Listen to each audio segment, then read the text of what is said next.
చూద్దాము. క్రీస్తునందలి భయముతో క్రీస్తునందలి భయముతో ఒకనికి ఒకడు లోబడి ఉండి. తర్వాత మరి ఎఫెసీ పత్రిక 5వ అధ్యాయము 21వ వచనం. క్రీస్తునందలి భయముతో ఒకనికి ఒకడు లోబడి ఉండుడి. ఎవరు భయంతో? క్రీస్తునందలి. మనము దేవునికి భయపడుతున్నాము అనడానికి ఒక సూచన ఏంటంటే మనము ఒకరికి ఒకరు లోబడి ఉండడం ద్వారానే మనము దేవునికి భయపడుతున్నాము అనే విషయము అర్థం. క్రీస్తునందలి భయము కనుక ఈ భయము మనకున్నప్పుడే మనం ఇతరులకు ఏం చేస్తాం? లోబడతాం. లేకపోతే నేను ఎవరికి అంటారు కదా, ఎక్కువ నేను ఎవరికి భయపడను. ఇప్పుడు ఎవరికి భయపడాలి? క్రీస్తునందలి భయము. క్రీస్తునందలి భయముతో ఒకనికి ఒకడు లోబడి ఉండాలి అంటున్నాడు. కనుక ఈ భయము మనలో ఎంతగా ఎక్కువ అవుతుందో దేవుని భయము మనము సులువుగా లోబడగలుగుతాం. అయితే కిందన స్త్రీలు పురుషుల కోసం ఉంది. స్త్రీలు పురుషుల కోసం ఇప్పుడు నేను చెప్పను, అది మీరు నెక్స్ట్ మ్యారేజ్లో ఎక్కడైనా మీరు విందురు కానీ, ఓకేనా? స్త్రీలు పురుషుల కోసం ఇప్పుడు నేను చెప్పను, కానీ అది విషయాన్ని జ్ఞాపకం చేసుకుంటే చాలు. క్రీస్తునందలి భయముతో ఒకనికి ఒకడు లోబడి ఉండాలి. కనుక ఆ మాటలన్నీ కూడా తర్వాత స్త్రీ పురుషుల కోసము వివాహ బంధంలో వారు ఎవరి బాధ్యతలు ఏమై ఉన్నాయి అవన్నీ కూడా ఉంటాయి. నేను 6వ అధ్యాయంలోనికి వెళ్ళిపోతున్నాను. ఎప్పుడైనా మరి ప్రభు చిత్తమైనట్లయితే ఎప్పుడైనా చెప్దాం ఆ మాటలు. 6వ అధ్యాయం 1వ వచనం చదువుదాం. పిల్లలారా, ప్రభువునందు మీ తల్లిదండ్రులకు విధేయులై ఉండుడి, ఇది ధర్మమే. నీకు మేలు కలుగునట్లు నీ తండ్రిని తల్లిని సన్మానింపము, అప్పుడు నీవు భూమి మీద దీర్ఘాయుష్మంతుడు వగుదువు. కనుక ఇక్కడ నుంచి మరలా మనం దేవుని యొక్క వాక్యాన్ని చూద్దాం. కనుక మనమందరమును కూడా ఈ లేఖనాలను ఇప్పటి వరకు కూడా క్రీస్తులో ఉన్నటువంటి మనకున్నటువంటి స్థానం గురించి మొదటి 3 అధ్యాయాలు చూసాము. తర్వాత 4వ అధ్యాయం నుంచి మనం ఎలా నడవాలి అనే విషయాలను కూడా మనం చూసాం. ఇప్పుడు ఈ 6వ అధ్యాయంకి వచ్చేసరికి మనము ఎలా నిలవాలి, మన స్టాండర్డ్, మనం ఎలాగా నిలవబడాలి అనేటువంటి విషయాన్ని గురించి పౌలు ఈ యొక్క అధ్యాయంలో చెప్పడం జరిగింది. మొదటిగా, పిల్లలారా ప్రభువునందు మీ తల్లిదండ్రులకు విధేయులై ఉండుడి, ఇది ధర్మమే. నీకు మేలు కలుగునట్లు నీ తండ్రిని తల్లిని సన్మానింపము, నీవు భూమి మీద దీర్ఘాయుష్మంతుడు అగుదువు. ఇది వాగ్దానంతో కూడిన ఆజ్ఞలలో మొదటిది. Children, obey your parents in the Lord, for this is right. Honour your father and mother, which is the first commandment with promise. అది వాగ్దానముతో కూడింది. So that it may go well with you and that you may enjoy long life on the earth. నీకు భూమి మీద సంతోషముగా జీవించడానికి, అలాగే దీర్ఘాయుషుతో జీవించడానికి ఇది వాగ్దానముతో కూడినటువంటి ఆజ్ఞ. వాగ్దానము ప్లస్ ఏంటి? ఆజ్ఞ. 2 ఉన్నాయి ఇక్కడ. చాలాసార్లు వాగ్దానాలు ఉంటాయి, ఆజ్ఞలు ఉంటాయి, కానీ ఇక్కడ వాగ్దానముతో కూడిన ఆజ్ఞలలో మొదటిది. వాగ్దానముతో కూడిన ఆజ్ఞలలో ఇది మొదటిది. కనుక భూమి మీద మనకు మేలు కలుగునట్లు, అలాగే దీర్ఘాయుష్మంతులు అగునట్లు తల్లిదండ్రులను విధేయులై ఉండాలి, సన్మానించాలి అనే మాటను మనం చూస్తున్నాం. 4వ వచనంలోనికి వెళ్దాం. తండ్రులారా, మీ పిల్లలకు కోపం రేపక ప్రభు యొక్క శిక్షలోను వారిని ఎక్కడ పెంచాలంట? సాధారణంగా దేవుని యొక్క వాక్యము మనము ఫాలో అవ్వం. మనము పిల్లలను వారి యొక్క ఎడ్యుకేషన్లో, అలాగే వారికి మంచి భవిష్యత్తు కోసము మనము ఆలోచించి వారిని పెంచుతాం. కానీ బైబిల్ చెప్తుంది, తండ్రులారా మీ పిల్లలకు ఏం రేపక? కోపం రేపక ప్రభు యొక్క శిక్షలోను బోధలోను వారిని పెంచండి. సో మనము పిల్లలను దేంట్లో పెంచాలంటే, bring them up in the training and the instruction of the lord. దేవుని యొక్క మరి ట్రైనింగ్ మనం ఇవ్వాలి. ఎవరు ఇవ్వాలి? తల్లిదండ్రులు పిల్లలకి దేంట్లో ట్రైనింగ్ ఇవ్వాలి? ప్రభు యొక్క శిక్ష. ప్రభు యొక్క శిక్ష అంటే ట్రైనింగ్. ప్రభులో మనము ట్రైనింగ్ ఇవ్వాలి. పిల్లలకి దేంట్లో ట్రైనింగ్ ఇవ్వాలి? పిల్లలకు ప్రభువులో మనం ట్రైనింగ్ ఇవ్వాలి. మీరందరూ కూడా ట్రైనర్స్ అన్నమాట. దేంట్లో? పిల్లలకి ట్రైనింగ్ ఇవ్వడంలో తల్లిదండ్రులు అందరూ కూడా ఏంటి, ఈ పనిలో ఉండాలి. ఇప్పటికే పిల్లలు చాలామంది పెద్దవాళ్ళు అయిపోయారు కదా. ఇంకా పెద్దవాళ్ళు కాని వాళ్ళకి ఇది బాగా ఉపయోగపడుతుంది. పెద్దవాళ్ళు అయిన వాళ్ళకి మరి కొంచెం కష్టం. ఎందుకంటే ఇప్పుడు వాళ్ళు ఏం చేయరు? మొక్కై వంగనిది మోనే వంగున. కనుక ఇప్పుడు వాళ్ళు ఏం చేయరు? 10th క్లాస్కి వచ్చేసరికి నేను 10th క్లాస్కి వచ్చేసానంటారు. ఇంటర్మీడియట్కి వచ్చేసరికి ఇంక నాకు అన్నీ తెలిసిపోయి అంటారు. ఇంకా డిగ్రీలకి వెళ్ళి ఇంకా మేజర్ అయిపోయేసరికి ఇంకేమవుతారు? ఇంకా మన మాట వినరు. కానీ ముందు నుంచి మనం ఏదైతే ట్రైనింగ్ ఇస్తామో ఇప్పుడు దేవుని బిడ్డలారా, అది వాళ్ళు పనిచేయడం ప్రారంభిస్తారు. హల్లెలూయా.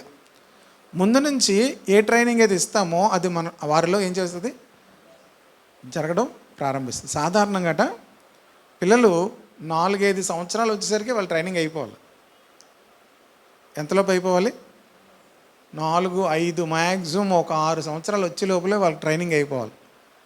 ఇంకా తర్వాత వాళ్ళు నేర్చుకున్న దాన్ని వాళ్ళు పాటించే స్థితిలోనికి రావాలి. ప్రభు యొక్క శిక్ష. రెండవది ఏంటి? బోధ. వాళ్ళని ట్రైనప్ చేయాలి. రెండవది వారికి బోధించాలి. వారికి ఏం చేయాలి? బోధించాలి. ప్రియ దేవుని బిడ్డలారా, మరి సాధారణంగా ఇక్కడ తండ్రులుగానుంది, తండ్రులకి చెప్పబడింది. తీతు గ్రంథంలో తల్లులకు కూడా ఈ మాట చెప్పబడుతుంది. తీతు పత్రిక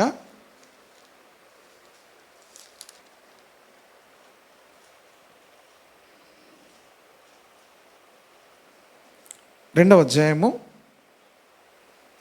5వ వచనం మధ్యలోకి వెళ్తే, యవన స్త్రీలు తమ భర్తలకు లోబడి తమ భర్తలను శిశువులను ప్రేమించు వారును, స్వస్థబుద్ధి గలవారును, పవిత్రులను, ఇంట ఉండి పనిచేసుకుని వారును,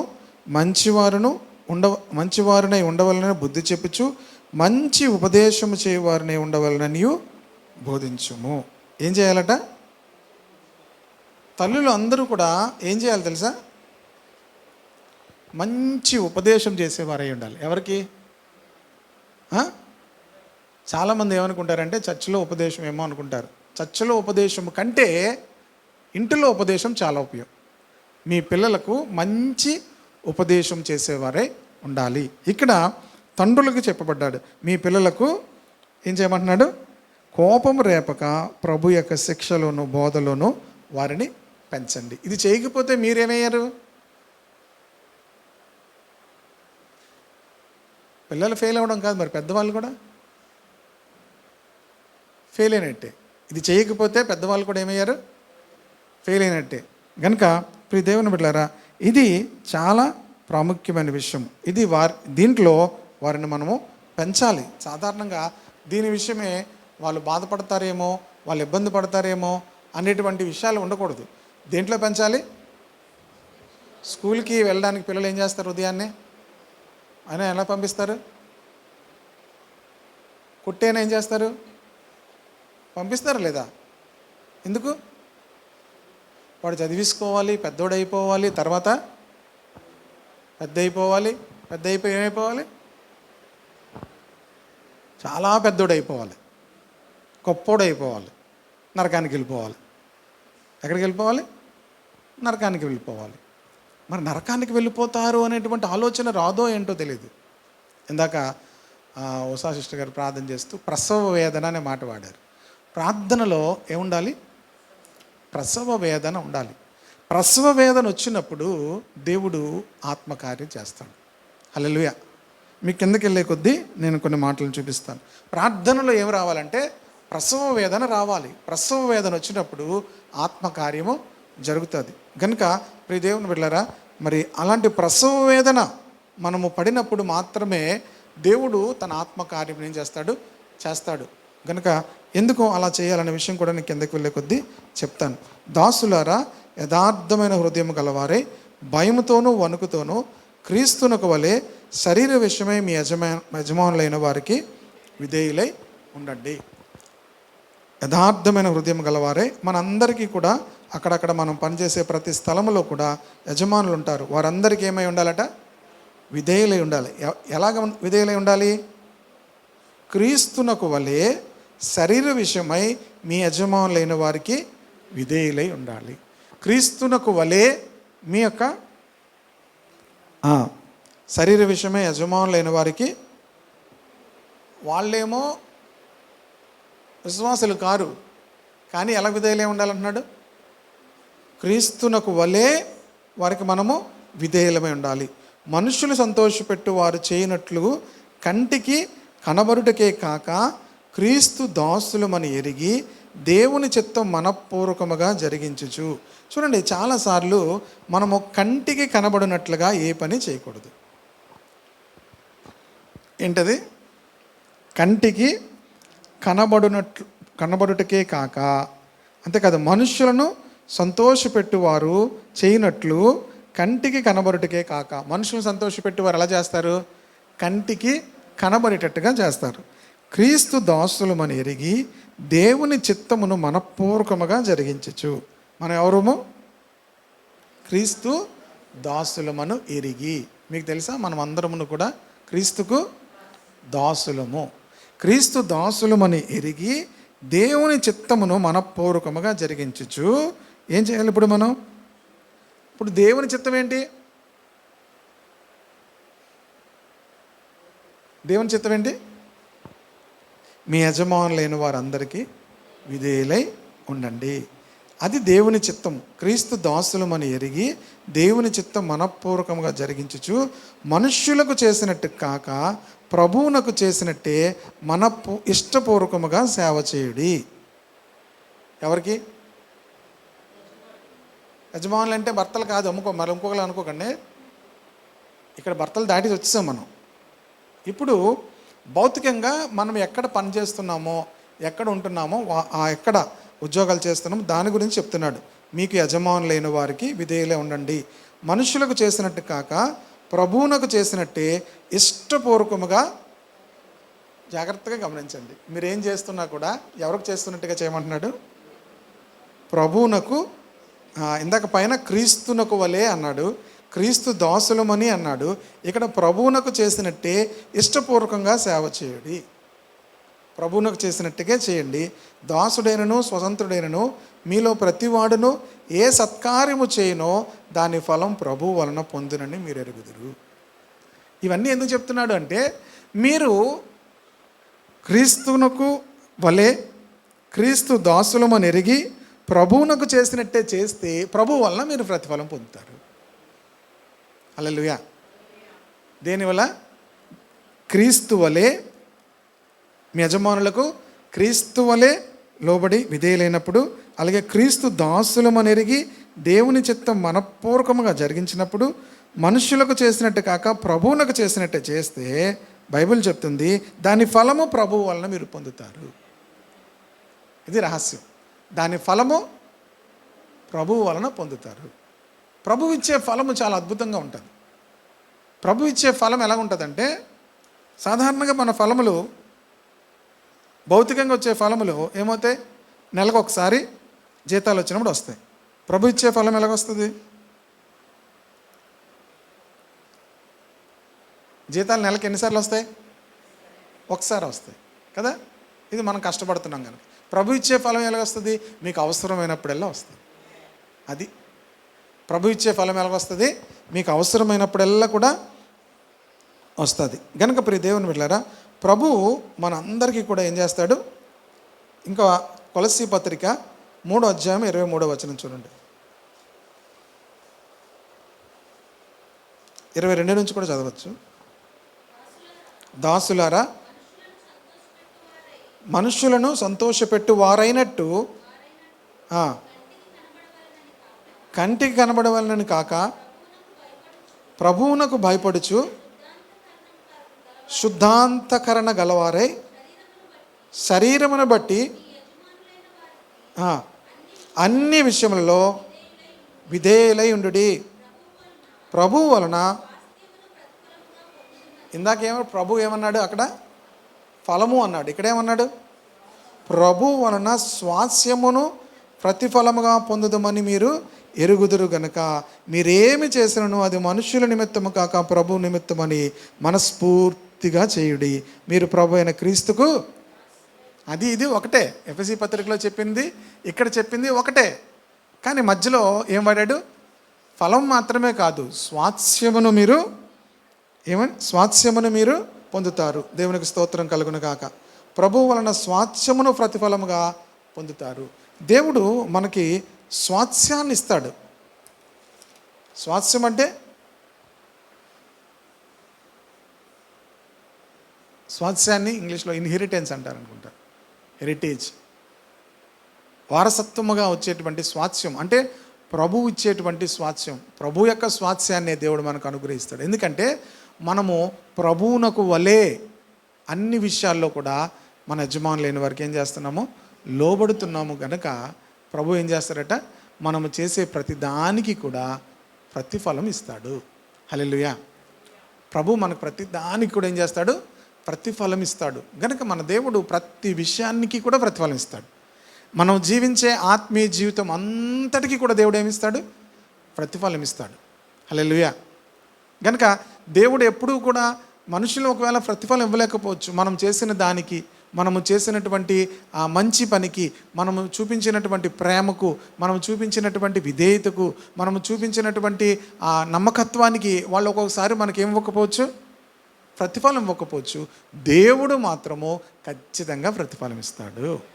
దేనికి? ఆయనకి చేసిన దానికే కాదు, మీరు మనుషులకు చేసిన దానికి కూడా దేవుడు ప్రతిఫలం ఇస్తాడు. What a great God, loving God. దేవుడు ఎంత మంచి దేవుడు, దేవుడు ఎంత కృపగలిగిన దేవుడు. మీరు ప్రభువును బట్టి చేశారు గనక, దేనికి చేశారు? మీరు ప్రభువును బట్టి మీరు లోబడ్డారు గనక, ప్రభువును బట్టి మీరు విధేయులయ్యారు గనక, ప్రభువును బట్టి మీరు సేవ చేశారు గనక. హల్లెలూయా. ఎవరిని బట్టి? ప్రభువును బట్టి చేశారు గనక మీకు ప్రభు ఏం చేస్తాడు? ప్రతిఫలం ఇస్తాడు. ప్రభువును బట్టి మీరు విధేయులై ఉన్నారు కనుక ప్రతిఫలం ఇస్తాడు. హల్లెలూయా. క్రీస్తు దాసులమని మీరు ఎరిగి మీరు విధేయులై ఉన్నారు కనుక దేవుడు మీకు ఏమిస్తాడు? ప్రతిఫలాన్ని ఇస్తాడు. హల్లెలూయా. మరలా ఎఫెసీ పత్రిక వద్దాము. దాసుడైనను స్వతంత్రుడైనను మీలో ప్రతివాడును ఏ సత్కారము చేయను దాని ఫలము ప్రభు వలన పొందునని మీరు ఎరుగుదురు. యజమానులారా, మీకును వారికిని యజమానుడైన వాడు పరలోకమందున్నాడనియు ఆయనకు పక్షపాతము లేదని ఎరిగిన వారై వారిని బెదిరించటమని ఆ ప్రకారమే వారి ఎడల. ఇందాక దాసులందరికీ చెప్పాడు, ఇప్పుడు ఎవరికి చెప్తున్నాడు? మనం అందరం కూడా ఎక్కడో దగ్గర యజమానులు ఉంటాం. ఎక్కడ చెప్పండి?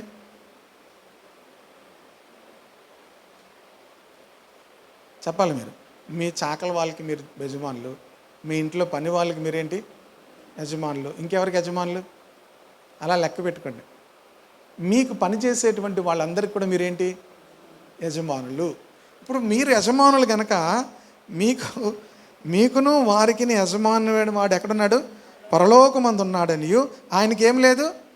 పక్షపాతం లేదు. ఒకవేళ భూమి మీద వారికున్న ఆర్థిక పరిస్థితులను బట్టి వారు మన దగ్గర పని చేయొచ్చు, కానీ అందరికీ యజమానుడు ఒక్కడే. ఆయనకి ఏం లేదు? పక్షపాతం లేదని ఎరిగిన వారే వారిని ఏం చేయకూడదట? బెదిరించుట మాని ఆ ప్రకారమే. అంటే ఆ ప్రకారమే అంటే వాళ్ళు మీకు ఎలా ప్రేమ చూపిస్తున్నారో, వాళ్ళు మీకు ఎలా లోబడుతున్నారో మీకు యజమానుడు ఉన్నాడు గనక మీరు కూడా ఏం చేయమంటున్నాడు? ఆ ప్రకారమే మీరు కూడా చెయ్యాలి. దేవునికి స్తోత్రం కలుగును గాక. హల్లెలూయా. హల్లెలూయా. చూడండి, 4వ అధ్యాయం కొలసీ పత్రికలో ఉంటుంది. 1వ వచనం, యజమానులారా పరలోకములో మీకును యజమానుడు ఉన్నాడని ఎరిగి న్యాయమైనదియు ధర్మానుసారమైనదియు. పరలోకమందు మనకు ఎవరున్నారు? యజమానుడు ఉన్నాడు. యజమానులారా మీకును యజమానుడు ఉన్నాడు గనుక మీ దాసుల ఎడల మీరు కూడా ఏం చేయాలి? ధర్మానుసారమైనది చేయాలి. కొన్నిసార్లు చూస్తాను క్రిస్టియన్ యజమానులు, బిలీవర్స్, వాళ్ళు ఎంతో కఠినముగా వారు ప్రవర్తిస్తారు. చాలా జాగ్రత్తగా ఉండాలి. మనకు కూడా పరలోకంలో యజమానుడు ఉన్నాడు గనుక ఆయన మనకు ప్రతిఫలం ఇస్తాడు. మనకు సేవ చేసే వాళ్ళకి దేవుడు ప్రతిఫలం ఇస్తాడు. మన దగ్గర ఉన్నటువంటి పనివారి విషయంలో కూడా చూపించిన దానికి దేవుడు మనకేం చేస్తాడు? ప్రతిఫలం ఇస్తాడు. కనుక ఆ ప్రకారమే వారిడలా ప్రవర్తించుడి. కనుక ఇప్పుడు స్పిరిచువల్ వార్ఫేర్ గురించి మనం వెళ్తున్నాం. ఇవన్నీ ఎందుకు చెప్పాడంటే, ఈ స్పిరిచువల్ వార్ఫేర్లోకి వెళ్ళక మునుపు విధేయత, లోబడ్డం ఇవన్నీ చాలా అవసరం. పిల్లలను పెంచుట ఇవన్నీ కూడా చాలా అవసరం. ఈ బేసిక్ థింగ్స్ మనం చేయకుండా స్పిరిచువల్ వార్ఫేర్లోకి వెళ్ళాం. స్పిరిచువల్ వార్ఫేర్లోనికి మనల్ని నడిపిస్తూ పౌలు ఏమంటున్నాడంటే, తుదకు ప్రభు యొక్క మహాశక్తిని బట్టి ఆయన యందు ఏం చేయాలి? బలవంతులై ఉండండి. ఎలా ఉండాలట? ప్రభు యొక్క మహాశక్తిని బట్టి బలవంతులై ఉండండి. మనము బలవంతులు. కొంతమంది ఫిజికల్గా చాలా స్ట్రాంగ్గా ఉండొచ్చు. ఈ స్ట్రాంగ్నెస్ ప్రభు యొక్క మరి ఆ వార్ఫేర్లో అది పనికిరాదు. ప్రభు యొక్క మహాశక్తిని బట్టి ఆయన యందు బలవంతులై ఉండండి. ఎందుకంటే మీరు అపవాది తంత్రములను ఎదిరించుటకు శక్తిమంతులగునట్లు దేవుడిచ్చు సర్వాంగ కవచము ధరించుకునడి. మీకు ఒక పని ఉంది. ఏంటంటే అపవాది తంత్రములను ఏం చేయాలి? ఎదిరించాలి. అపవాది తంత్రములను ఏం చేయాలి? ఎదిరించాలి. మనకందరికీ కూడా దేవుడు ఒక పని ఇచ్చాడు. ఏంటంటే, నువ్వు నీళ్ళు తాగితే పైకి వెళ్తావు. ఆదివారం కూడా తాగేస్తావు. నువ్వు ఆదివారం ఇప్పుడు నీళ్ళు తాగు. ఓకేనా? మనమందరమును కూడా ఏం చేయాలి? అపవాది తంత్రములను ఎదిరించాలి. దేవునికి స్తోత్రం కలుగును కాక. అందరం కూడా ఎవరిని ఎదిరించాలి? అపవాది తంత్రములను ఎదిరించాలి. ఎదిరించాలంటే ఆయన యందు మనం ఏమై ఉండాలి? బలవంతులై ఉండాలి. ముందు బలవంతులంగా ఉండాలి. ప్రభు యొక్క మహాశక్తిని బట్టి బలవంతులమై ఉండాలి. మనము ఇది ఎందుకు చెప్తున్నాడంటే, మన జీవితంలో అథారిటీ ఉండాలంటే మనము కూడా మన జీవితాల్లో ప్రతి అథారిటీకి కూడా ఏం చేయాలి? లోబడి ఉండాలి. గనుక ప్రియ దేవుని బిడ్డలారా, ప్రభు యొక్క మహాశక్తిని బట్టి బలవంతులై ఉండండి. మీరు అపవాది తంత్రమును ఎదిరించుటకు శక్తిమంతులగునట్లు దేవుడిచ్చు సర్వాంగ కవచము ధరించుకోవాలి. ప్రతి విశ్వాసి కూడా అపవాదిని ఎదిరించాలి. తంత్రములు అంటే వాడు చాలా కన్నింగ్ ఫెలో అనమాట. చాలా కన్నింగ్గా ప్రవర్తిస్తాడు. వాటిని మనం ఏం చేయాలి? ఎదిరించాలి. ఎదిరించాలి అంటే మనకేముండాలి? సర్వాంగ కవచం ఉండాలి. సర్వాంగములకు కూడా ఏముండాలి? సర్వాంగం అంటే ప్రతి అవయవానికి కూడా కవచం ఉండాలి. అపవాదిని ఎదిరించాలంటే ఏముండాలి? సర్వాంగ కవచం ఉండాలి. సర్వాంగ కవచం అంటే తల నుంచి పాదముల వరకు కూడా ప్రతి అవయవానికి కూడా ఏముండాలి? కవచం ఉండాలి. యుద్ధంలోకి వెళ్ళే వాళ్ళు ప్రతి ఒక్కరూ కూడా ఈ కవచాన్ని ఏం చేయాలి? ధరించుకోవాలి. ఎందుకు అంటే, ఏలయనగా మనము పోరాడినది శరీరులతో కాదు. మొట్టమొదటిగా గుర్తుంచుకోవాలి, మనం పోరాడినది శరీరులతో కాదు. అంటే ఏ శరీర సంబంధమైనటువంటి వ్యక్తి కూడా మనకి పోరాడే వ్యక్తి కాదు. నేను పోరాడుతానండి అనేటువంటి విషయము మనం ఏ శరీరాలతో కూడా పెట్టుకోకూడదు. మన యొక్క యుద్ధము, మన యొక్క పోరాటము ఏ శరీరాలతోనే కాదు. అని కిందనే ఉంటారు, శరీరాలతోనే మాట, రక్త మాంసములతో కాదు. ఎందుకు కాదు అంటే, మనం ఎవరితో పోరాడుతున్నాం అంటే ప్రధానులతోనూ అధికారులతోనూ ప్రస్తుత అంధకార సంబంధులకు లోకనాథులతోనూ ఆకాశమండలమందున దురాత్మ సమూహములతోనూ పోరాడుచున్నాము. ఎవరితో పోరాడుతున్నాము? పొరపాటున చాలామంది ఏం చేస్తారంటే మనుషులతో పోరాడతారు. మనం మనుషులతో పోరాడకూడదు. హల్లెలూయా. ఎందుకు పోరాడకూడదంటే, మనుషులు మనకు శత్రువులు కాదు. ఇంకా చెప్తున్నాను, మనుషులను దేవుడు ప్రేమిస్తున్నాడు. మనుషులందరినీ దేవుడు ఏం చేస్తున్నాడు? మీరు ఒకసారి ఆలోచించుకొని చెప్పండి. ఈ మనిషికి నరకానికి వెళ్ళిపోవాలనుకున్న వాళ్ళు ఎవరున్నారు చెప్పండి మీరు? మా అత్త, మా కోడలు, లేకపోతే మా పక్కింటోళ్ళు, ఇంకెవరైనా చెప్పండి. మా యజమానులు అంటే ఆఫీసులో బాసులు. మీరు ఎంతమందిని గురించి అనుకున్నా వాళ్ళందరినీ యేసే ప్రేమిస్తున్నాడు. మీరు ఎవరు నరకానికి వెళ్ళిపోవాలనుకున్నా యేసే వాళ్ళందరినీ ఏం చేస్తున్నాడు? ప్రేమిస్తున్నాడు. వాళ్ళందరి కోసం ఏం చేశాడు? రక్తం కార్చాడు. యేసే వాళ్ళందరినీ కూడా మిమ్మల్ని కంటే ఎక్కువగా వాళ్ళని ప్రేమిస్తున్నాడు. ఎందుకు చెప్పండి? మీరు మంచిగా ఉన్నారు కదా, మీకంటే వాళ్ళని ఎక్కువ దేవుడు ప్రేమిస్తాడు. ఎందుకంటే వాళ్ళ కోసము దేవుడు ఆశపడతాడు, వారు దేవుని తట్టు తిరగాలని. కనుక ఈ విషయం చదువుతున్నప్పుడు నాకు భయం వేసింది. ఎందుకంటే మనం ఏ ఒక్కరిని కూడా నరకానికి వెళ్ళిపోవాలనేటువంటి ఆలోచన మనకు ఉండకూడదు. ఎందుకంటే మనం ఎవరితో పోరాడట్లేదు, శరీరాలతో కాదు. మనం ఎవరితో పోరాడుతున్నాము? ప్రధానులతో, అధికారులతో, ప్రస్తుత అంధకార సంబంధులకు, లోకనాథులతోనూ, ఆకాశ మండలమందున్న దురాత్మల సమూహములతోనూ. దయ్యాల్లో కూడా ఈ క్యాడర్స్ ఉన్నాయన్నమాట. దయ్యాల్లో కూడా ఈ క్యాడర్స్ ఉన్నాయన్నమాట. ప్రధానులు, ఇంకేంటి, అధికారులు, అంధకార సంబంధులకు, లోకనాథులతోనూ. చాలామంది లీడర్స్ ఉంటారా, వాళ్ళందరి మీద కూడా కొన్ని దురాత్మల యొక్క అధికారం వారి మీద ఉంటుంది. వాళ్ళ ఆ దురాత్మల అధికారంతోనే వాళ్ళు పనిచేస్తూ ఉంటారు. కనుక ఆకాశ మండలం దురాత్మల సమూహంతోనూ మనం ఏం చేస్తున్నాము? పోరాడుతున్నాము. కనుక మనకి ఆ పోరాటంలో ఏముండాలంటే సర్వాంగ కవచం ఉండాలి. శత్రువు మీద మనం పోరాడుతున్నప్పుడు శత్రువు ఏం చేస్తాడు? అటాక్ చేస్తాడా లేదా? మనం శత్రువు దగ్గరికి యుద్ధంకి వెళ్తుంటే శత్రువు మన మీద కూడా యుద్ధం చేస్తాడు. ఇప్పుడు మనకేముండాలి? యుద్ధం చేసినప్పుడు కవచం ఉండాలి. అందుచేతను మీరు ఆపద్దినమందు వారిని ఎదిరించుటకు సమస్తము నెరవేర్చిన వారే నిలవబడుటకు శక్తివంతులగునట్లు దేవుడిచ్చు సర్వాంగ కవచమును ధరించుకొనుడి. ఎవరిచ్చు సర్వాంగ కవచము? దేవుడిచ్చే సర్వాంగ కవచము ధరించుకోవాలి. It's a spiritual armour of God. కనుక ఆత్మ సంబంధమైనటువంటి సర్వాంగ కవచము ధరించుకోవాలి. ఏలయనగా మొట్టమొదటి చెప్తున్నాడు, నడుమునకు సత్యమును దట్టి కట్టుకోవాలి. నడుమునకు ఏముండాలట? నడుమునకు ఏముండాలి? సత్యమును దట్టి ఉండాలి. సో ట్రూత్ అనేటువంటి సత్యం మన జీవితంలో ఉండాలి. మనం అపవాదితో పోరాడాలంటే మనలో ఏముండాలి? సత్యం ఉండాలి. సత్యము లేకపోతే మనం అపవాదితో ఏం చేయలేము? పోరాడలేము. Praise the Lord. హల్లెలూయా. మొట్టమొదటిగా ఏముండాలి? సత్యమనే దట్టి ఉండాలి. ప్రతి ఒక్కరూ కూడా సత్యమనే దట్టి ధరించుకోవాలి. సత్యం ఏంటి? సత్యం అంటే ఏంటి? దేవుని యొక్క వాక్యం. నీ వాక్య సారాంశమే సత్యము. కనుక మన జీవన విధానం ఎలా ఉండాలంటే వాక్యానుసారముగా ఉండాలి. వాక్యానుసారముగా ఉంటే మనకేమన్నట్టు? సత్యం అనే దట్టి ఉంటుంది. దేవునికి స్తోత్రం కలుగునుగా. హల్లెలూయా. అందరం కూడా నడుము ఏం చేస్తాం? పని చేసేటప్పుడు కానీ నడుముకి ఏం చేస్తాం? సింపుల్గా మీరు అర్థం చేసుకోండి, డీప్గా వెళ్ళకండి. మగవాళ్ళు ఏం పెడతారు? బెల్ట్ పెడతారు. ఆడవాళ్ళు కూడా నడుముకి ఏముండాలి? కడతారు. కట్టకపోతే ఏమవుద్ది?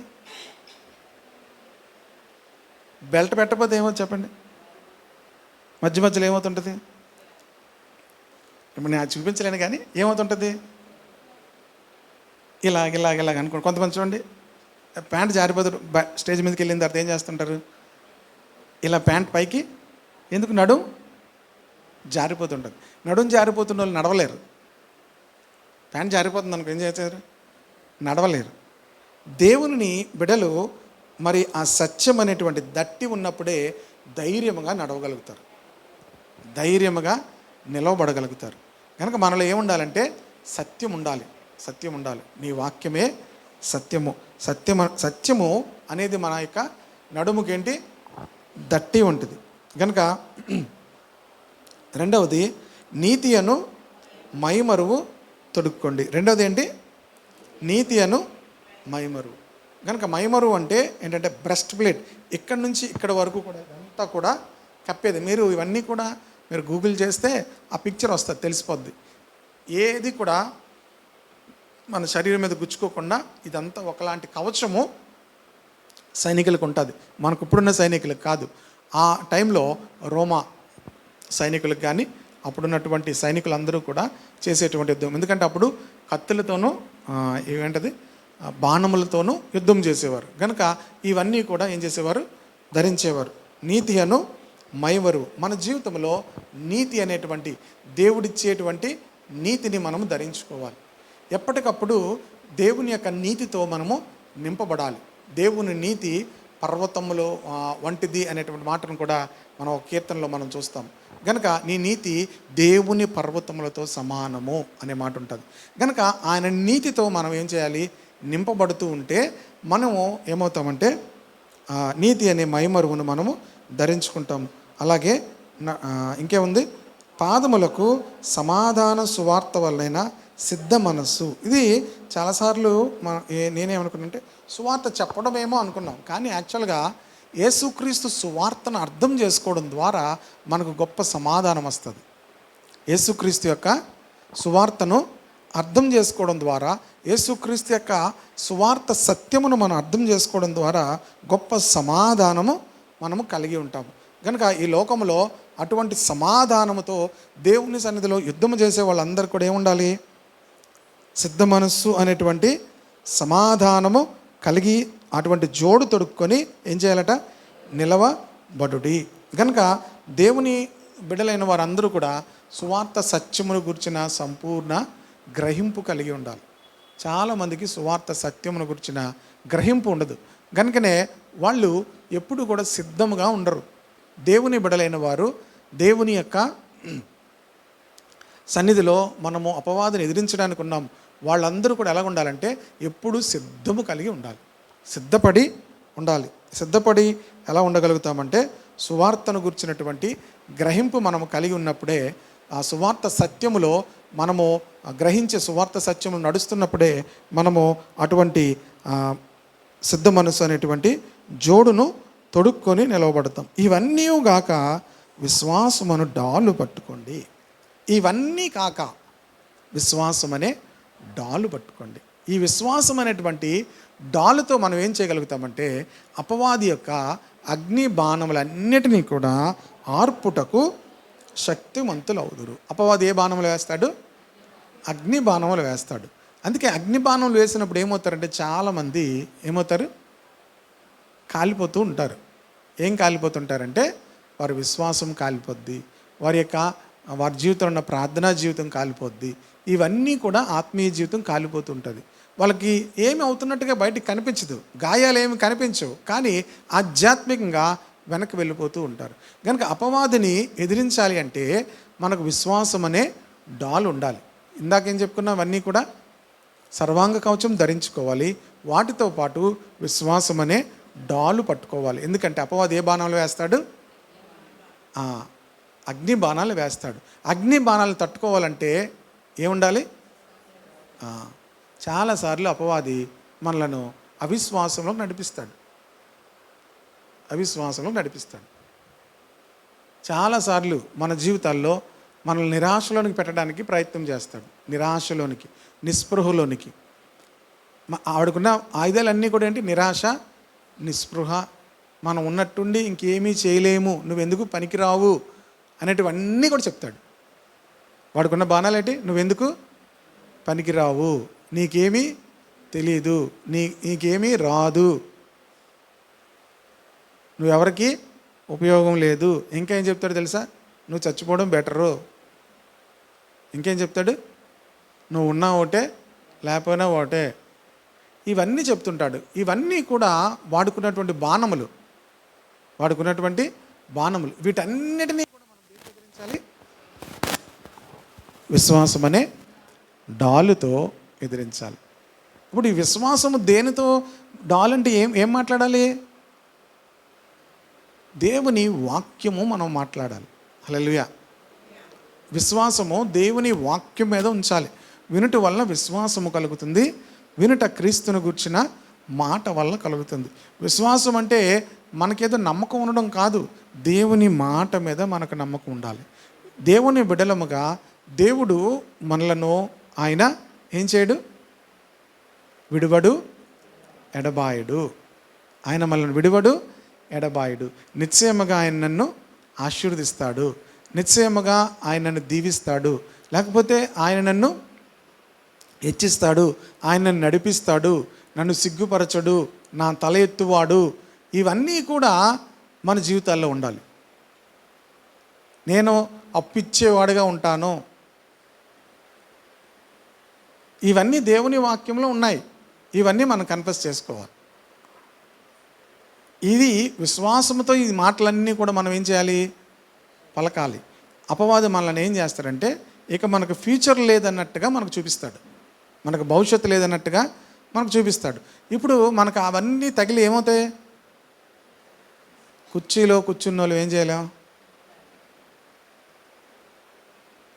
మీకు తెలుసా, మనం లెగిస్తే తప్ప మనల్ని ఎవరూ లేపలేరు. ఒక మనిషి కుర్చీలో కూర్చున్నాడు, వాళ్ళు లేకపోతే వాళ్ళు లేపలేం. మనం కుర్చీలో కూర్చుని వాళ్ళు లేకపోతే మీరు ప్రయత్నం చేయండి, మీరు లేకుండా ఎవరైనా లేపమానండి. అపవాది చాలామంది జీవితాలను ఎలా చేస్తాడంటే ఇక వాళ్ళు లెగలేని స్థితిలోకి తీసుకొని వెళ్తాడు. మనము దేవుని వాక్యం కన్ఫెస్ చేసుకొని లెగిసిపోవాలి. హల్లెలూయా. దేవుని వాక్యమును ఒప్పుకొని ఏం చేయాలి? మనం లేవాలి. దేవునికి స్తోత్రం కలుగును గాక. నేను తలగా ఉంటాను, దేవుడు నన్ను తలగా ఉంచుతాడు, పైవానిగా ఉంచుతాడు, దేవుడు నన్ను అప్పిచ్చువానిగా ఉంచుతాడు. ఈ మాట నేను ఎప్పుడు చెప్పేవాడిని తెలుసా? బోల్డ్ అప్పులు ఉన్నప్పుడు చెప్పేవాడు. దేవుడు నన్ను అప్పిచ్చువానిగా ఉంచుతాడు, నీ బిడ్డలు దినమెల్లా దయాళురై అప్పిచ్చువారుగా ఉంటారు. దేవునికి స్తోత్రం కలుగును గాక. ఇవన్నీ మనం కన్ఫెస్ చేసుకుంటుంటే అపవాది తంత్రాలను ఏం చేస్తాం? మన అగ్నిబాణాలన్నింటినీ ఆర్పివేస్తాం. వాక్యము చాలామందికి తెలియక ప్రియదేవుని బిడ్డలారా ఆ అవిశ్వాసముతో, అంటే వాక్యమును నమ్మాలి. దేని నమ్మాలి? వాక్యమును నమ్మాలి. అపవాది చెప్పేవి ఏవి కూడా ఏం చేయకూడదు? నమ్మకూడదు. అర్థమైందా? వాక్యమునే మనం ఏం చేయాలి? నమ్మాలి. వాక్యమును నమ్మినప్పుడు అపవాది యొక్క అగ్నిబాణములన్నిటినీ కూడా ఏం చేయగలుగుతాము? ఆర్పగలుగుటకు శక్తివంతులము అవుతాము. మరియు రక్షణను శిరస్త్రాణము. రక్షణ ఏంటి? మనకు మనం పొందిన రక్షణను బట్టి ఎప్పుడు దేవుని స్తుతించాలి. దేవుడు మనకు అనుగ్రహించినటువంటి అమూల్యమైన రక్షణను బట్టి దేవునికి ఎప్పుడు కృతజ్ఞతలు చెల్లించాలి. ఎందుకంటే రక్షణ ఎలాంటిది? శిరస్త్రాణము. చాలామంది హెల్మెట్లు ఉన్నా హెల్మెట్లు పెట్టుకోరు, కానీ తల మీద తగిలితే ఏమవుతుంది? తొందరగా మనకు కీడు కలుగుతుంది, తొందరగా మరణించే అవకాశం ఉంటుంది. ఈ భాగము చాలా సున్నితమైనది. అందుకే రక్షణను దేంతో పోల్చాడు? శిరస్త్రాణము. రక్షణను శిరస్త్రాణమును ధరించుకోవాలి. హల్లెలూయా. రక్షణను శిరస్త్రాణమును ఎప్పుడు కూడా ధరించుకోవాలి. ధరించుకోవడం అంటే అర్థం ఏంటంటే ప్రభువు మనకు అనుగ్రహించిన రక్షణను బట్టి ఎప్పుడు కూడా కృతజ్ఞతాస్తుతులు చెల్లించాలి. ప్రకటన గ్రంథంలో కూడా మీరు చూస్తే మా రక్షణకై నీకు స్తోత్రము అని పలుకుతారు వాళ్ళు. చదివారు అదన్నమాట. చూడండి ఒకసారి ప్రకటన గ్రంథం 8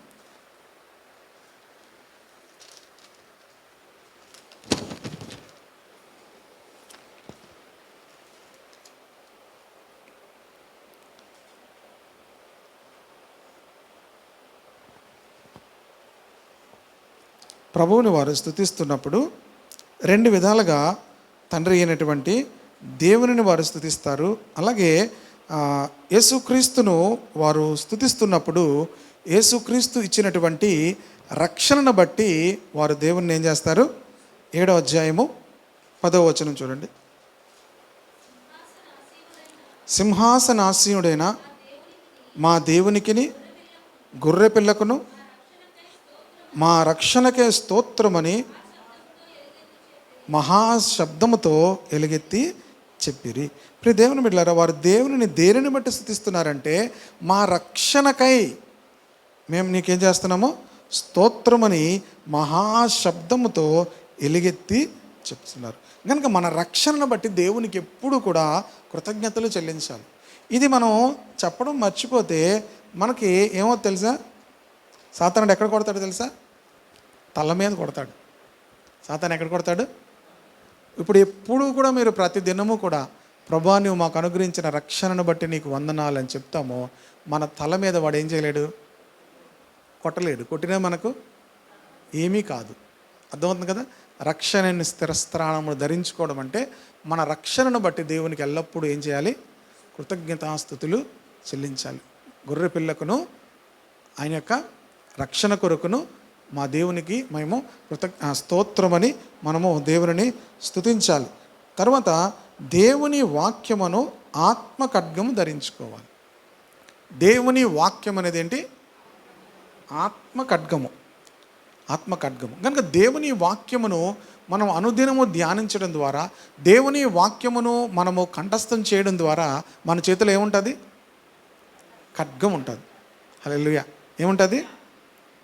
దేవుని వాక్యం. యేసుక్రీస్తు ప్రభువారు అపవాదిని ఎలా ఓడించారు? 3 సార్లు కూడా ఏ వాక్యం వాడారు? 3 సార్లు కూడా ఎలా జయించారు? వాక్యమును మాట్లాడే జయించారు. అపవాదినితో యుద్ధం చేయాలంటే ఏముండాలి? మీ దగ్గర వాక్యం ఉండాలి. ఎక్కడ ఉండాలి? మీ నోట, మీ హృదయంలో ఉండాలి. వాక్యం నీ యొద్దను, నీ నోటను, నీ హృదయంలోనూ ఉండాలి. వాక్యమును మనం మాట్లాడాలి. యేసు ప్రభుతో సాతాను వచ్చి యుద్ధం చేస్తుంటే, అంటే శోధిస్తుంటే 3 సార్లు కూడా మొదటిసారిగా ఏం చెప్పాడు? మనుషుడు రొట్టె వల్ల మాత్రం కాదు, దేవుని నోట నుండి వచ్చే ప్రతి మాట వలన బ్రతుకుతాడు. మరలా రెండోసారి ఏమన్నాడు? నీ కొండ మీదచి నువ్వు దూకితే దేవుని సాతానుడు ఏమనుకున్నాడంటే అన్నిటికీ ఏం వాడుతున్నారు? దేవుని వాక్యాన్నే వాడుతున్నాడు సాతానుడు. అందుకే చెప్పాను, చాలా కన్నింగ్ ఫెలో. ఇప్పుడు యేసుప్రభు అన్నిటికీ వాక్యం వాడుతున్నాడు కనుక యేసుప్రభుకే వాక్యం వాడాడు. అర్థమైందా? యేసుప్రభు దగ్గరికి వచ్చి ఏం వాడాడు? ఏం వాక్యం వాడాడు? వారు నీ పాదముకు రాయి తగలకుండా వారి చేతుల మీద ఎత్తు పట్టుకుంటారు, నిన్ను ఈ కొండ మీద దూకు అన్నాడు. కరెక్ట్గానే ఉంది కదా? గబుక్కొని దూకేసాం అనుకోండి, అవును కదా అని ఏమవుతారు? చనిపోతారు. ప్రియ దేవుని బిడ్డలారా, దేవుని యొక్క వాక్యము అక్కడ మరి అపవాది కూడా ఏం చేస్తున్నాడు? వాక్యాన్ని వాడుతున్నాడు. అక్కడ ప్రభు ఏమన్నారు?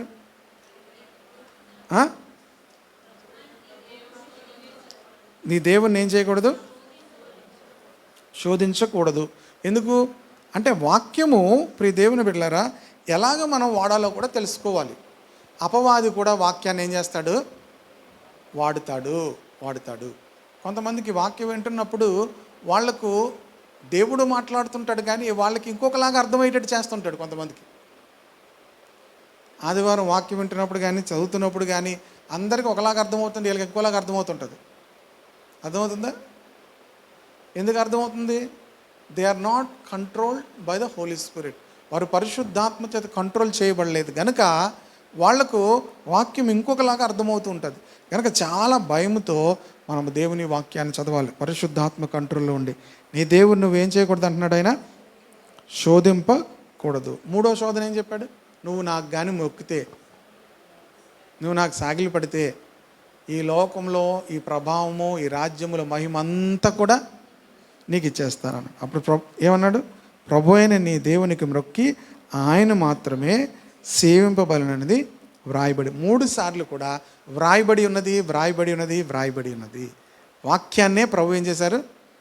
ఉపయోగించారు. అంతటా అపవాది ఆయనను విడిచిపోగా, అంతటా అపవాది ఆయన ఏం చేశాడు?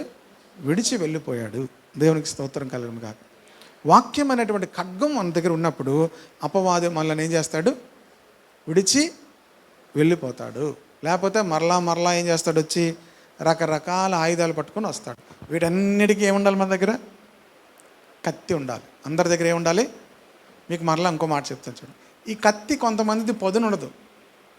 కత్తి ఉంటుంది కానీ ఏముండదు? టమాటాలు కూడా కొయ్యదు. ఎందుకు కొయ్యదు? వాళ్ళు వాక్యమును అనుసరించరు కనుక వాళ్ళ దగ్గర ఉన్న కత్తి ఏముండదు?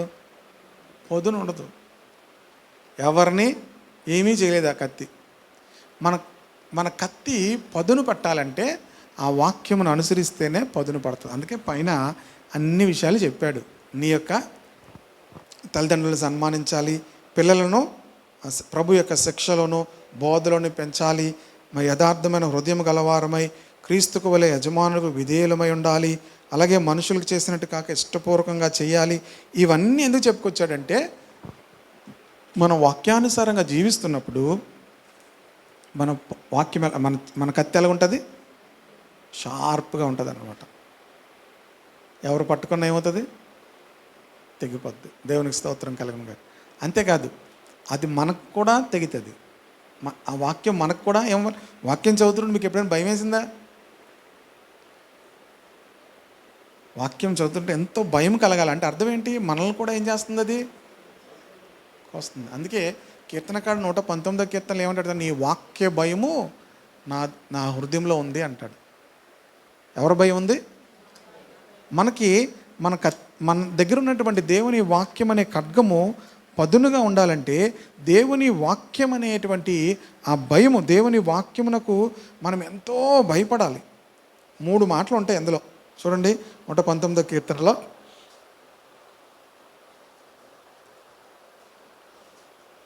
మొదటిగా 38, తర్వాత 120, తర్వాత 161. నీవిచ్చిన వాక్యము మనుష్యులలో నీ భయమును పుట్టిస్తుంది. మొదటగా ఏంటి? వాక్యము మనుషులకి ఏం చేస్తుంది? భయమును పుట్టిస్తుంది. మీకు వాక్యం అనే భయం లేదనుకోండి, మీ దగ్గర కత్తికి ఏముండదు, టమాటాలు కూడా మీరు కొయ్యలేరు అనమాట. ఇంకా అపవాదిని భయపడుతుంది. మీకు ఉండాలి దేవుని భయము, వాక్యం అనే భయం మీకు ఉండాలి. రెండవది 120, నీ భయము వలన నా శరీరము వణుకుచున్నది, నీ న్యాయ విధులకు నేను భయపడుచున్నాను. నీ భయము వలన నా శరీరం వణుకుచున్నది, నీ న్యాయ విధులు అంటే దేవుని వాక్యంలోకి నేను ఏమవుతున్నాను? భయపడుతున్నాను. దేవుని వాక్యానికి భయపడుతున్నారా? దేవుని వాక్యం అంటే భయం ఉందా? మీకు ఎవరు భయం లేకపోయినా దేవుని వాక్యం అంటే భయం ఉండాలి. హల్లెలూయా. నేను ఎవరు చెప్పినా వినండి, నాకు ఎవడు భయం లేదండి, కానీ దేవుని వాక్యం అనే భయం ఉండాలి.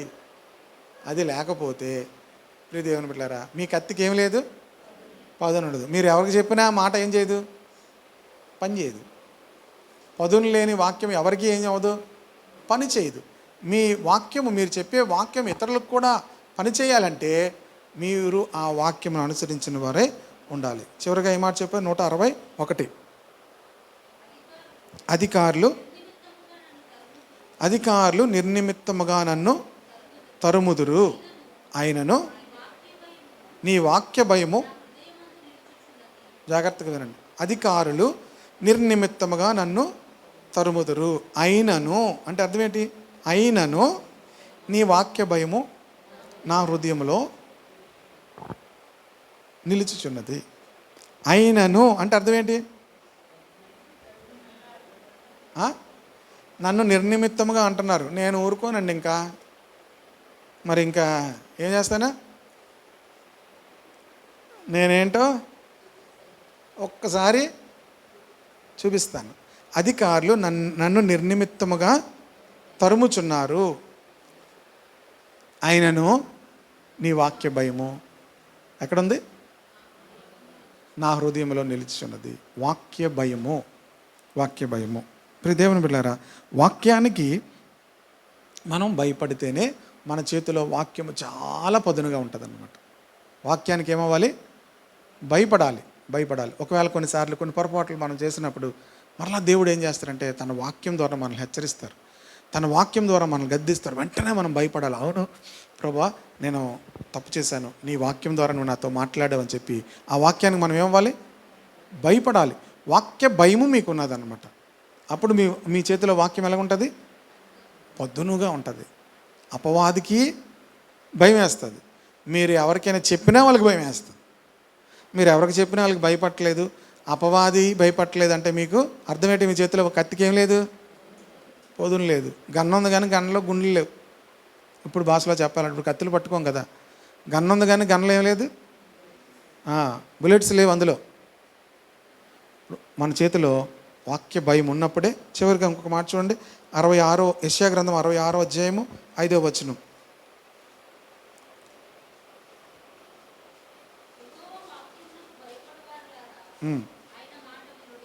యెహోవా వాక్యమునకు భయపడువారులారా ఆయన మాట. ఆమేన్. హల్లెలూయా. గనుక దేవుని వాక్యమునకు భయపడువారులారా, మనమందరం కూడా ఎవరికి భయపడే వారంగా ఉండాలి? దేవుని వాక్యమునకు భయపడే వారంగా ఉండాలి. అలా ఉంటే అపవాది కూడా మనకు భయపడతాడు. హల్లెలూయా. అంతేకాదు మనుషులు కూడా మనకేమవుతారు? భయపడతారు. మీరు వాక్యానికి భయపడకుండా అందరూ మీకు భయపడాలంటే ఎవరు భయపడరు. మీరు ఎవరికి భయపడాలి? వాక్యానికి భయపడే వారంగా ఉండాలి. అప్పుడు మీ చేతిలో ఉన్నటువంటి ఆ ఖడ్గము చాలా పదునుగా ఉంటుంది. హల్లెలూయా. చాలా పదునుగా ఉండి ఆ వాక్యము మరి రెండంచులు గల ఎటువంటి ఖడ్గము కంటేను పదునైనదై మరి హృదయం యొక్కయు మనసు యొక్కయు తలంపులను శోధించుచు ప్రాణ శరీర ఆత్మలను విభజించినంత మట్టుకు దూరుచు ఆలోచన తలంపులన్నిటినీ కూడా పరిశోధిస్తుంది అని ఉంటుంది. కనుక వాక్యం అను ఖడ్గము ధరించుకోండి. ఆత్మ వలన ప్రతి సమయమందును ప్రతి విధమైన ప్రార్థనను విజ్ఞాపనను చేయొచ్చు. ఆత్మ వలన దేవుని బిడ్డలారా, మనం చాలాసార్లు ప్రార్థన చేస్తాం. మనము మనసుతో ప్రార్థన చేస్తాం. మనకు మనసుకు తెలిసినటువంటి విషయాలను ఏం చేస్తాం? ప్రార్థన చేస్తాం. ఇక్కడ ఏమంటున్నాడు? ఆత్మ వలన ప్రతి సమయమందును ప్రతి విధమైన ప్రార్థనను విజ్ఞాపనను చేయొచ్చు.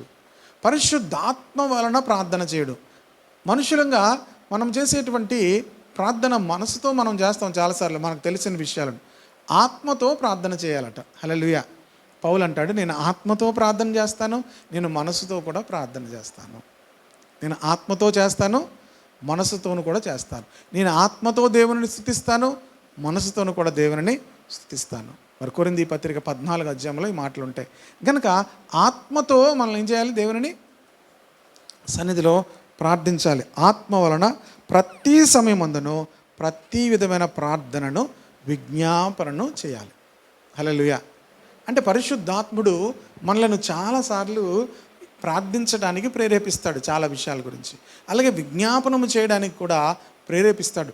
చాలా విషయాలు ప్రభు మనకు చూపిస్తాడు ప్రార్థించడానికి. చాలా విషయాలు ప్రభు మనము విజ్ఞాపనం చేయడానికి చూపిస్తాడు. అది పరిశుద్ధాత్మ ద్వారా దేవుడు చేయిస్తాడు. ఆత్మ వలన ప్రతి విధమైన ప్రార్థన విజ్ఞాపన చేయొచ్చు. ఆ విషయమై సమస్త పరిశుద్ధుల నిమిత్తము పూర్ణమైన పట్టుదలతో విజ్ఞాపనము చేయొచ్చు, మెలకువగా ఉండుడి. ప్రార్థన చేసేవాళ్ళు ఎలా ఉన్నట్టు? మెలకువగా ఉన్నారు. అందరి కోసం చేయండి అని చెప్తూ ఎవరి కోసం ప్రత్యేకంగా చేయమన్నాడు? సమస్త పరిశుద్ధుల నిమిత్తము పూర్ణమైన పట్టుదలతో విజ్ఞాపనము చేయొచ్చు, మెలకువగా ఉండండి. ప్రార్థన చేసేవారు ఎలాగున్నారు? మెలకువగా ఉన్నారు. యేసు ప్రభు రాకడకు ముందు కూడా ఆయన ఏం చెప్పాడంటే, మెలకువగా ఉండండి. ఇవన్నీ కూడా మీరు తప్పించుకోవాలంటే మీరు మెలకువ కలిగి ప్రార్థిస్తూ ఉండండి. కనుక ప్రతి విషయంలో కూడా మనము ప్రార్థన చేస్తూ పరిశుద్ధుల నిమిత్తము పూర్ణమైన పట్టుదలతో విజ్ఞాపనము చేస్తూ పరిశుద్ధులందరి క్షేమము కొరకు, పరిశుద్ధుల కుటుంబాలన్నిటి క్షేమము కొరకు కూడా మనం విజ్ఞాపనము చేయొచ్చు, మెలకువగా ఉండాలి. మరియు నేను దేని నిమిత్తము రాయబారినై సంఖ్యలలో ఉన్నానో ఆ సువార్త మర్మము ధైర్యముగా తెలియచేయుటకు నేను నోరు తెరిచినప్పుడు దాని గురించి నేను మాట్లాడవలసినట్టుగా ధైర్యముతో మాట్లాడుటకే వాక్శక్తి నాకు అనుగ్రహించబడినట్లు నా నిమిత్తము పూర్ణమైన పట్టుదలతో విజ్ఞాపనము చేయొచ్చు, మెలకువగా ఉండండి. తర్వాత అంటున్నాడు, నా నిమిత్తం మీరు ప్రార్థన చేయండి. ఎందుకంటే నేను మరి మాట్లాడేటప్పుడు నాకు దేవుడు మరి అటువంటి మాటలను చూడండి, pray also for me that when ever I speak words may be given me so that I will fearlessly make known the mystery of the gospel. అంటే నేను మాట్లాడేటప్పుడు దేవుడు నాకు మాటలు అందించాలని ప్రార్థన చేయండి అంటున్నాడు. హల్లెలూయా. మనం ప్రార్థన చేసేటప్పుడు ఏమైనా ప్రార్థన చేయాలో తెలుసా? సేవకుల కోసం ప్రార్థన చేసేటప్పుడు వాళ్ళకి మాటలు మీరు ఏం చేయాలి? అందించాలి. పౌలు ఏమంటున్నాడు ఇక్కడ? నేను నోరు తెరిచినప్పుడు please pray for me when ever I speak words may be given me so that I will fearlessly make known the mystery of the gospel. నేను నోరు తెరిచినప్పుడు ప్రభువు నాకు మాటలు అందించాలని మీరు ప్రార్థించాలి. దేవుని బిడ్డలైన వారు దేవుని సేవకుల కొరకు ప్రార్థించాలి. చాలాసార్లు నేను మీటింగ్లకు వెళ్తున్నప్పుడు ప్రార్థించండి అని అడిగినప్పుడు మీరు చేయవలసిన ప్రార్థన ఏంటో తెలుసా? నా కోసమే కాదు, ఎవరి కోసం మీరు ప్రార్థన చేసినా వారికి దేవుడు మాటలు అందించాలని మీరు ప్రార్థన చేయాలి. హల్లెలూయా. మేము ప్రిపేర్ అయినటువంటి విషయం వేరు, మాట్లాడేటువంటి మాటలు మాట్లాడుతున్నప్పుడు దేవుడు మాటలు అందించాలని ప్రార్థించాలి. వాక్శక్తి కోసము మీరేం చేయాలి? ప్రార్థించాలి. మాట్లాడుటకై ధైర్యంతో మాట్లాడుటకై వాక్శక్తి నాకు అనుగ్రహింపబడినట్లు నా నిమిత్తము పూర్ణమైన పట్టుదలతో విజ్ఞాపనము చేయొచ్చు, మెలకువగా ఉండండి. మీరు నా క్షేమ సమాచారం అంతే తెలుసుకున్నటకు ప్రియ సహోదరులను ప్రభువునందు నమ్మకమైన పరిచారకుడైన తూకీకు నా సంగతులను నీవు మీకు తెలియచేయను. పౌలు దగ్గర నమ్మకమైన పరిచారకుడు ఉన్నాడు. అతని పేరేంటి? తూకీకు. ప్రియ దేవుని బిడ్డలారా, మనము పరిచారకులముగా ఉన్నప్పుడు, దేవుని బిడ్డలముగా మనం అందరము కూడా దేవుని పనిలో నమ్మకమైన వారంగా ఉండాలి. హల్లెలూయా. పౌలు తూకీకిని నమ్మాడు. చాలామంది కోసం నమ్మకమైన వారు అంటే అతడు నమ్మినవాడు. దేవుడు నమ్మకమైన వారు అన్నాడంటే దేవుడు మనల్ని నమ్మినట్టు. అర్థమవుతుందా? మనము దేవుని నమ్మాము, అది ఒక అనుభవం. దేవుడు మనలను నమ్మడం. అలాగే ఇక్కడ పౌలు తూకీకి నమ్ముతున్నాడు, ఎందుకంటే అతడు నమ్మకమైన పరిచారకుడు. కనుక మనము ఇతరులు నమ్మేటట్టుగా మనం ఉండాలి, జీవించాలి. మనకు ఎవరైనా ఏదైనా చెప్పారనుకోండి, అదేం చేయాలి? నమ్మకమైన వాడు. బైబిల్లో ఏముంది అమ్మా? ఇంకా బోళ్ళు ఉన్నాయి. నమ్మకమైన వాడి సంగతి దాచును, నమ్మకమైన వాడుకి దీవెనలు కలుగుతాయి. కనుక నమ్మకమైన వారు అంటే ప్రియ దేవుని బిడ్డలారా, దేవుడు మనకి ఏదైనా చెప్పినప్పుడు, దేవుడు లేకపోతే ఏదైనా కొన్ని విషయాలు దేవుడు ఎవరికి చెప్పొద్దు అంటాడు. కొన్ని విషయాలు దేవుడు చెప్పమంటాడు. యోహానుతో కూడా దేవుడు చెప్పాడు, ఇది ఎవరికి చెప్పక ముద్రించు అన్నాడు. దానియేలుకు కూడా దేవుడు ఏం చేశాడు? చెప్పొద్దు అన్నాడు. కనుక ప్రియ దేవుని బిడ్డలారా, ఇక్కడ నమ్మకమైన వాడు అంటే వారు ఏం చెప్పారో ఆ పని చేసేవారు. కనుక దేవుడు మనకు చెప్పిన పని చేయాలి, దేవుడు మనకు వద్దన్న పని మనం చేయకూడదు. అలాగే మరి పరిచారకులుగా పౌలుకు పరిచారకుడుగా ఈ తూకీకున్నాడు, నమ్మకమైన పరిచారకుడు. మీరు మా సమాచారం తెలుసుకున్నటకును అతడు మీ హృదయములను ఓదార్చుటకును అతను మీ వద్దకు పంపితిని. ఆ దినాల్లో తూకీకుని ఏం చేశారంటే ఎఫెసుకు పంపించి పౌలు ఎలాగున్నాడు, ఏం చేస్తున్నాడు, తన పరిచర్య ఎలాగుంది అవన్నీ వెళ్ళి చెప్పమని పంపించాడు. తనకి ఒక బిరుదు ఇచ్చాడు, అంటే నమ్మకమైన పరిచారకుడు. కనుక దేవుని సేవకులు చెప్పిన పని చేసేవాళ్ళు. కనుక నమ్మకస్తులుగా మనం ఉండాలి, పరిచారకులుగా. చివరికి వచ్చేసాను నేను. తండ్రి అయిన దేవుని నుండి, ప్రభు అయిన యేసుక్రీస్తు నుండి సమాధానమును విశ్వాసముతో కూడిన ప్రేమయు సహోదరులకు కలుగునుగాక. ప్రభు అయిన దేవుని నుండి, యేసుక్రీస్తు నుండి సమాధానమును విశ్వాసముతో కూడిన ప్రేమయు సహోదరులకు కలుగునుగాక. ఆమేన్. కనుక దేవుని నుండి ప్రేమ, సమాధానము కూడా మనకు కలగాలని దేవుని సేవకుడు మనందరి మీద కూడా ఆశీర్వాదం పలుకుతున్నాడు. మన ప్రభు అయిన యేసుక్రీస్తును శాశ్వతమైన ప్రేమతో ప్రేమించు వారందరికీ కృప కలుగును గాక. ప్రభువును ప్రేమించే వారందరికీ కృప కలుగునుగాక అన్నాడు. ఎలాంటి ప్రేమ? శాశ్వతమైన ప్రేమతో ప్రభువుని ప్రేమించే వారందరికీ కూడా కృప కలుగుతుంది. దేవుని మనం ఎంతగా ప్రేమిస్తామో అంతగా మన జీవితాల్లో కృప కలుగుతుంది. ఈరోజుతో మన ఎఫెసీ పత్రిక ఏం చేసాం?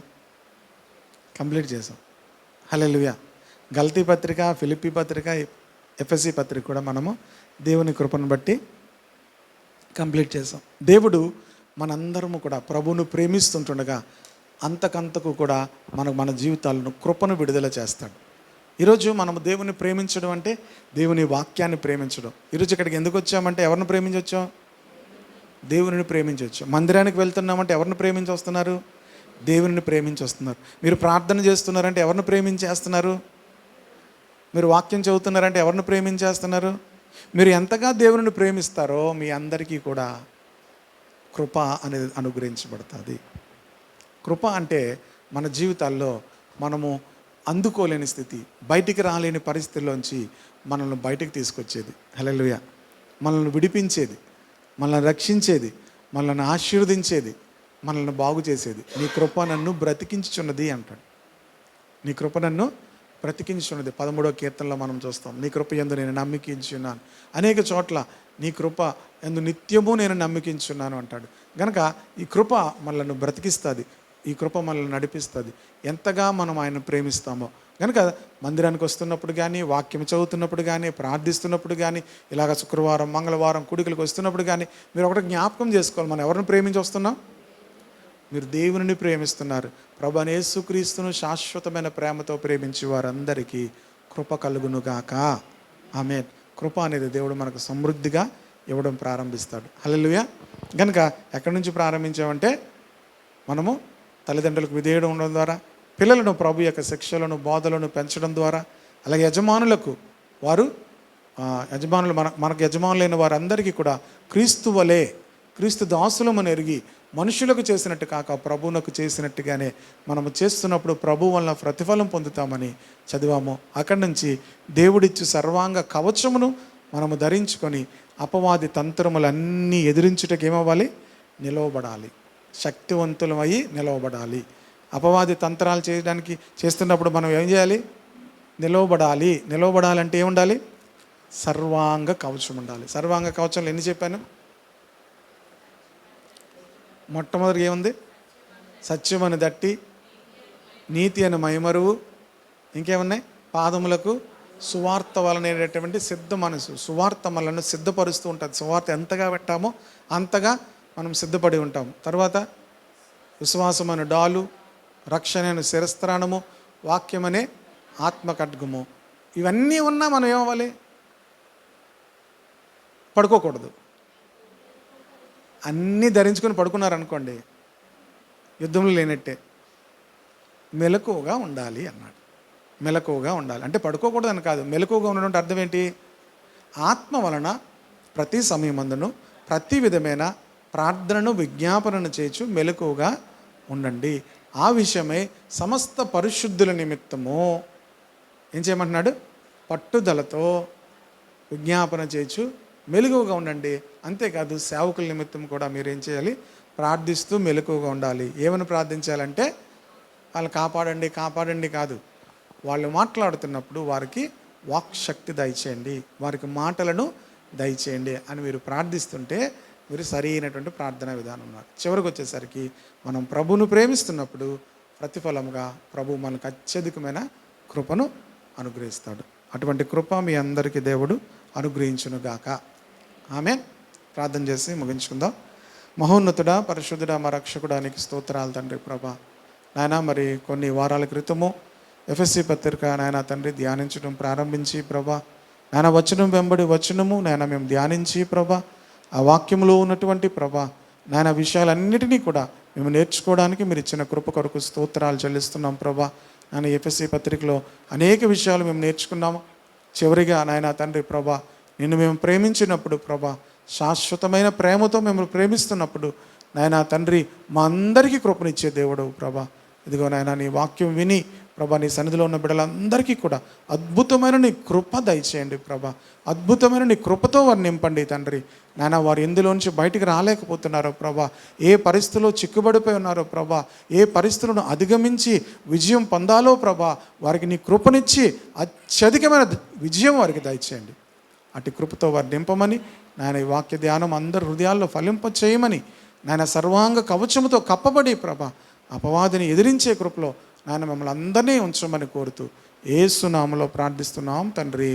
ఆమేన్. తండ్రి అయిన దేవుని ప్రేమ, ప్రభువైన యేసుక్రీస్తు వారి కృప, పరిశుద్ధాత్మ దేవుని యొక్క నింపుదల కాపుదల ప్రభువును ప్రేమించి ఆయన సన్నిధిలో ఉన్న ప్రతి బిడ్డకు తోడైండు నడిపించునుగాక.